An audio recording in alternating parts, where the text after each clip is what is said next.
External Affairs Minister Dr. S. Jaishankar has reviewed bilateral ties with Qatari Prime Minister Sheikh Mohammed bin Abdul Rahman bin Jassim Al Thani, including energy ties, trade, investment, technology, culture and people-to-people ties. S. Jaishankar has appreciated Qatari PM for sharing his insights on the Gaza situation and also looked forward to further enhancement of India-Qatar relations and continued dialogue on issues of mutual interest. Not too long ago, on the 14th of February 2024, Prime Minister Narendra Modi had travelled to Qatar's capital of Doha and met with the Qatari Prime Minister 3 days after the country had officially announced the release of 8 jailed Indian Navy veterans who were given a death sentence after being arrested in October 2022. Well, the question that arises is, where are India and Qatar's relations now headed? Joining us at this point is Manju Seth, former diplomat. We also have Robinder Sachdev, international affairs expert, live with us. Gautam Mukherjee, senior journalist, is joining us live. Professor Sandeep Tripathi, foreign affairs expert, also joins the broadcast. Let me make a start with you first, Ambassador Seth. How crucial is this visit to Qatar by the External Affairs Minister? As we can see, it's the first visit of the minister after the new government has come in, has taken its third term. And it is an important country for us from an energy security point of view, from our large Indian diaspora, and for what our key interests in the. It's one of the key countries of interest for India in the Middle East. So I think it's a very important indicator, and that this visit is taking place now. And EAM, Dr. Jaishankar has met the Prime Minister and who's also the Foreign Minister. And from our point of view, from our energy, especially our energy security point of view, and also if you remember, our veterans were released by the government of Qatar after 2 years, and after they were incarcerated, and there seemed little hope for them to be released. But I think, given our good bilateral relations and our long-standing ties, I think the matter was amicably resolved, and I think one veteran still remains there, and hopefully will be, released shortly. And this particular visit is a reinforcement, or it reinforces the strong ties that we have, that India and Qatar share, and which are in our mutual interest for both the countries. Yes, Robinder Sachdev, come in here. Which do you believe are the main areas of cooperation that both countries are working on? And what do you believe was top of the table in the discussions today? Thank you, Uday. See, one, in a big picture sense, I think both countries, let's say Qatar, it is looking at a future post-petroleum or petrochemicals, right? They know that long term, they want to transition into AI, quantum computing, and whatever the newer, age technologies are, right? And in fact, that's a trend in all these countries, the Saudis, the Emirates also. And therein, India has a lot to give in terms of both the technology and the R&D that we'll be doing, and we are ahead in some ways, definitely, and the manpower to run those technologies, right? So that's one big area for the future. Of course, as Ambassador has said, there are multiple layers of, interconnects between Qatar and us. But in terms of the other topics which would have been there, definitely I do think Gaza would have been there. And another thing in a big picture is that, you see, there's a new world order emerging. Okay, and in this new world matrix, which I would say, I think all countries are always fine-tuning and attuning their, stances. So that's the big picture. Gaza would have been, some review, and they've said there was a review. But in that, what is there for India to be playing a role in, I do not know as of now, as of yet. But one other discussion could have happened, not with the PM, but since Jaishankar ji was in Qatar, he could have had some dialogue with the Taliban. Remember, this gives reasons and excuses for you. You are in that city and all. And Qatar is the, the nodal point for the Taliban leadership, right? So, and we have been having some dialogues. So who knows, some dialogue would have been created, behind the curtains with the Taliban with respect to India's foreign policy. Now back to Qatar and India, sure. So investments. One is post-petroleum economy for the Qataris, and they look at technologies and all, etc. For us is the idea of investments in infrastructure.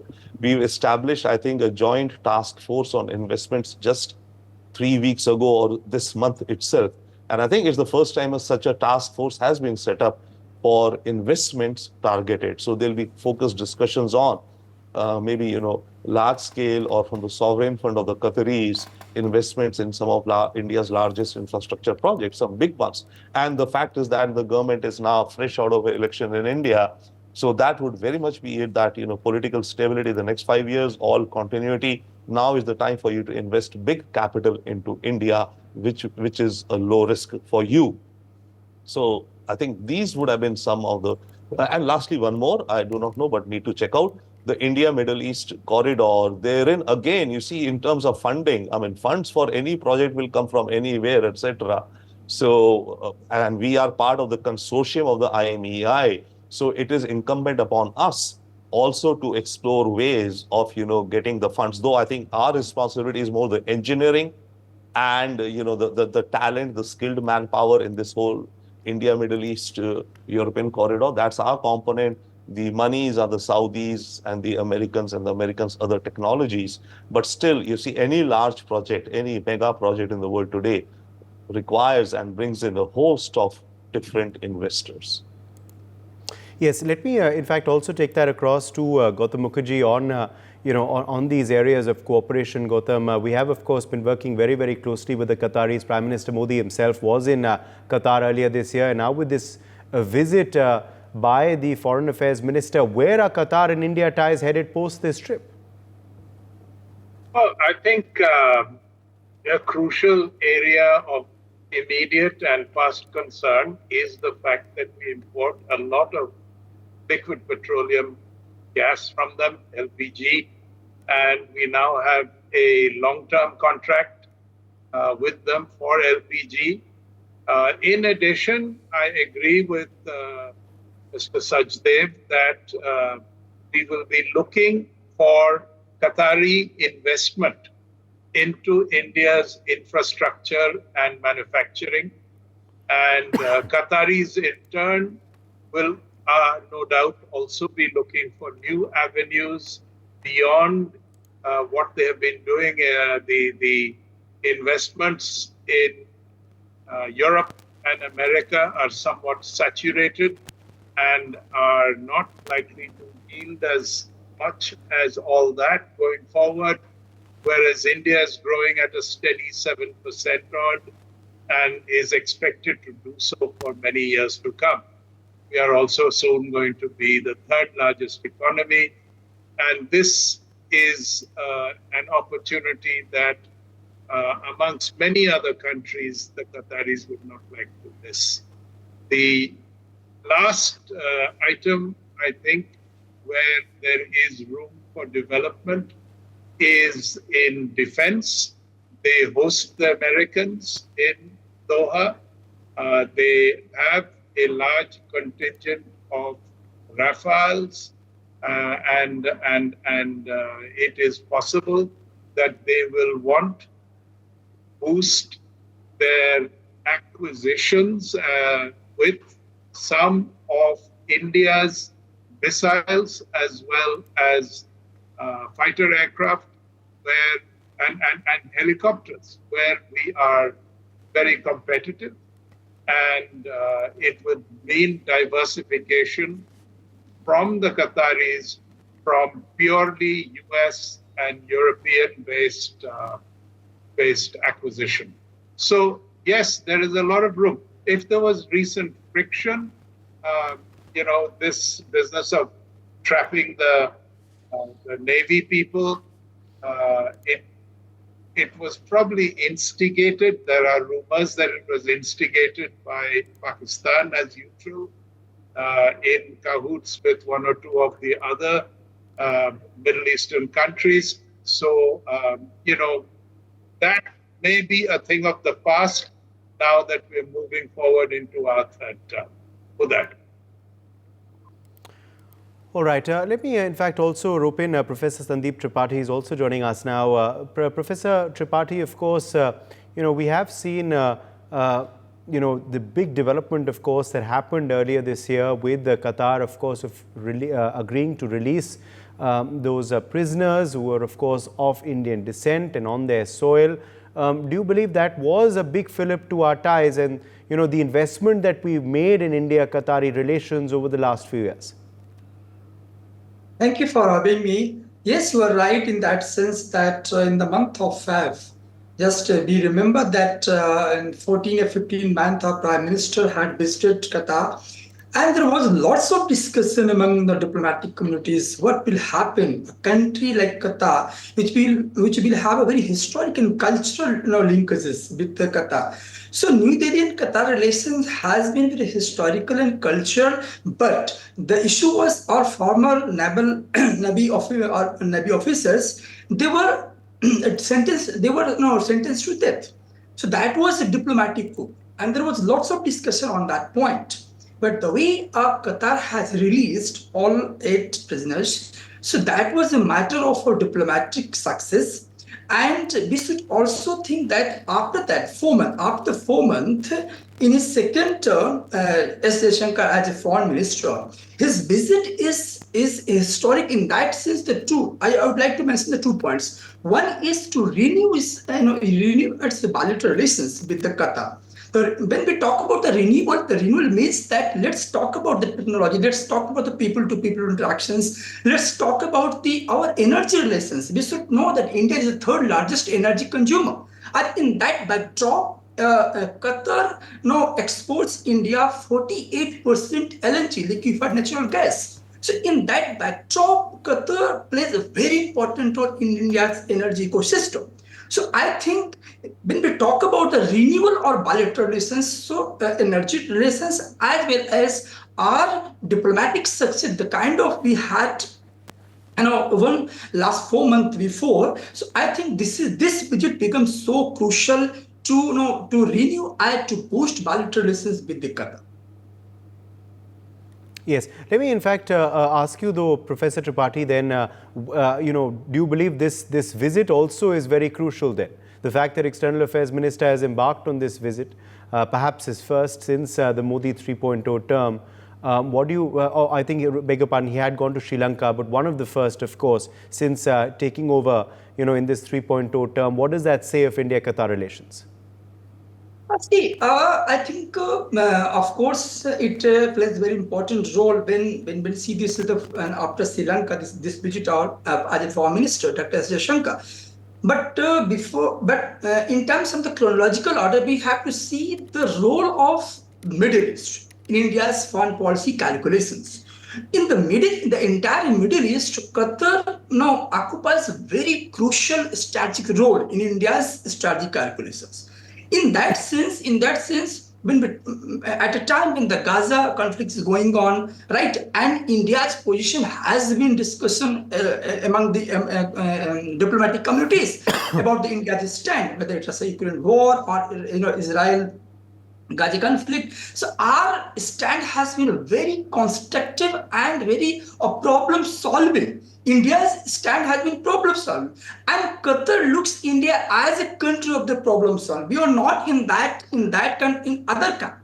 So this kind of position of the problem-solving country, I think this visit, will play a massive message to the world community that yes, in the 3rd tenure, in Modi 3.0, this 3rd tenure, of course, India's foreign policy will continue the kind of renewal and restorations with the Middle East. Yes. Taking, of course, that now a bit forward, Ambassador said to also talk about, our relations overall, of course, with, countries around Qatar as well. That is something, of course, that we have been working on very strategically, isn't it? And that has yielded dividends. Absolutely. All the countries in the Middle East have been important partners for India.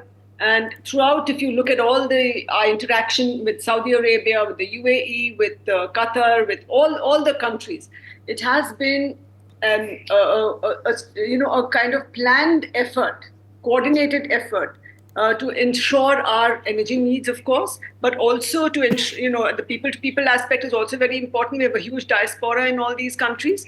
And at the same time, to, as mentioned by previous panelists, investments into India, but also for the corridor that we are planning, the India-Middle East corridor. It'll be very important. With Iran, of course, we have seen what, the Chabahar port angle.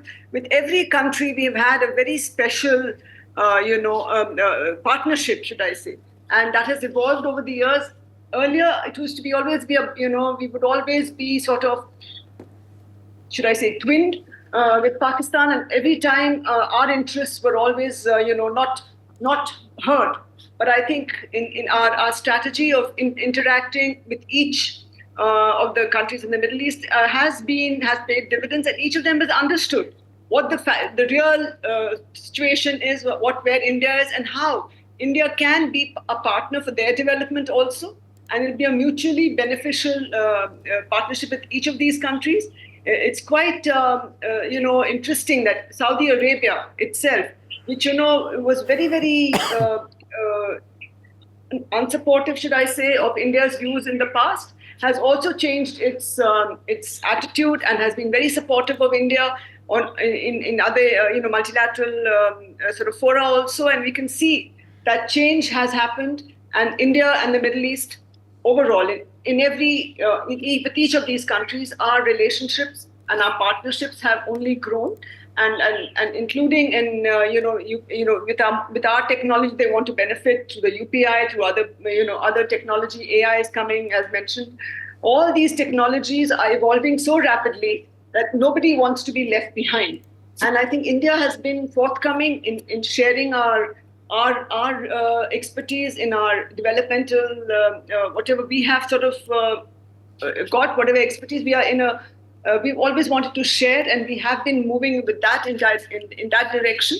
And our foreign policy, of course, will continue to be to have this continuity with this government, and we will continue to further engage and to strengthen our partnership with each of the countries in the Middle East. Okay. Yes, absolutely. Let me, in fact, quickly take that across to Rabinder, because the fact is that while the arrest of those Indians and also the death sentence which was announced for them could have possibly jeopardized, India-Qatari relations, but we chose to work on it and not just, leave it alone. And our efforts, our diplomatic efforts did yield dividends, did yield results.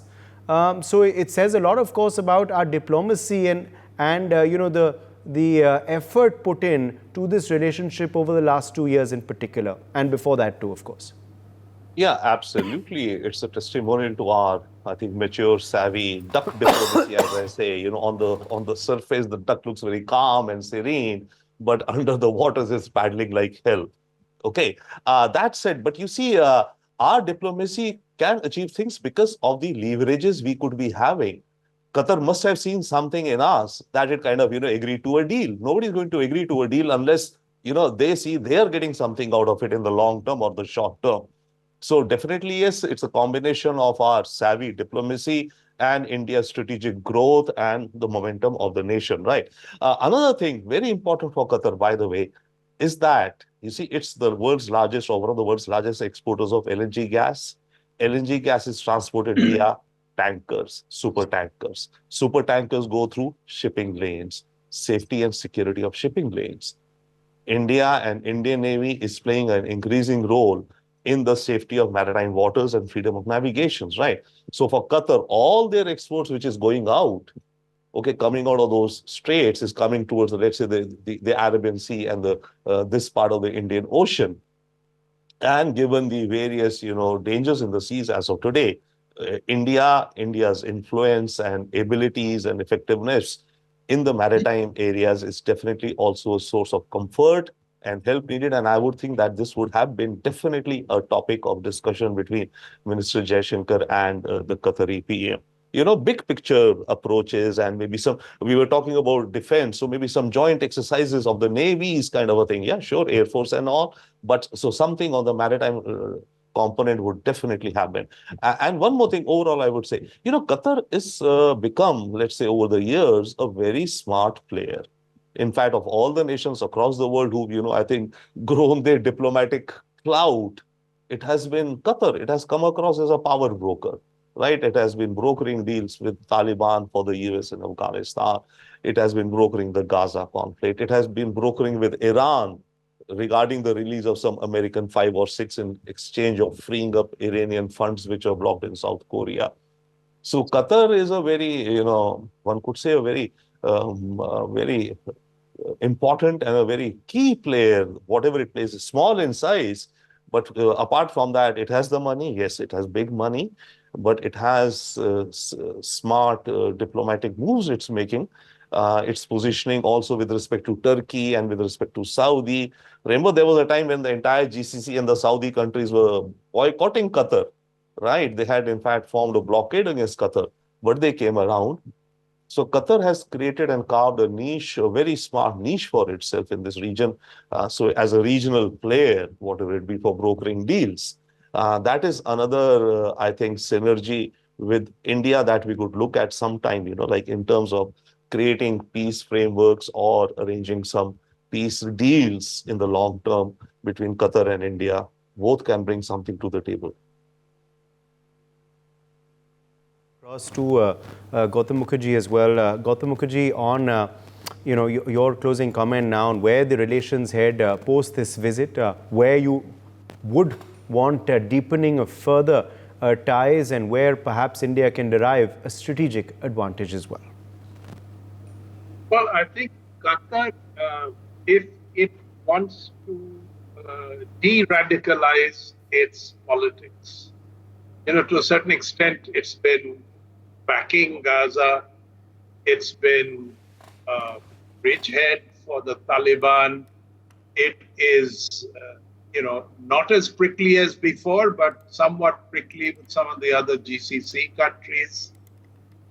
It's certainly been prickly with India in terms of its pronouncements and out-of-turn pronouncements on our treatment of religious minorities and the like. Al Jazeera has been consistently and persistently slanted in its reportage on India. Now, all of this is, I think, getting in Qatar's way. And to some extent, if it wants to sort of get out of the corner it's painted itself into, then India is an ideal country because it is moderate in its views. It isn't in any camp. At the same time, it is likely that it will continue to increase the size of its navy and its reach to police the Indian Ocean with the support of the Americans. In fact, fresh initiatives in this area are being taken. That will sort of restrict China to a certain extent and certainly make the job easier for America because we are geopolitically much closer to the action. We have two, in peninsular India, we are on both sides of the Bay of Bengal as well as the Arabian Sea. We have recently taken an initiative to build a whole bunch of new modern ports and get into shipbuilding and ship repair in a bigger way. India is in, a lot of people say it's unstoppable. And I think it is coming around to more and more countries to realize that it would be good to be on the right side of India. We also are renewing and reaffirming our relationship with Russia. While we are, not allied in terms of the Ukraine war with either side, we are certainly the bridge that could be useful when the Ukrainian settlement is coming, particularly if Trump wins the election. It could be forthcoming quite quickly. Trump will take an initiative. He said that he wants to settle it as president-elect, let alone after he's inaugurated. We also have a very good relationship with Palestine, and we have always supported a two-state solution. So, for some of Qatar's sensitivities, it isn't as if India is opposed to many of them. At the same time, it is unlikely to take a strident view of any of it. We have a very good relationship with Israel and with the United States and with the UAE and with Saudi Arabia and with Egypt. This cannot be ignored. We have done a lot of good work over the last 10 years, and we intend to consolidate it over the next 5. Uday. All right. For more such videos, subscribe to the NewsX YouTube channel, hit the bell icon.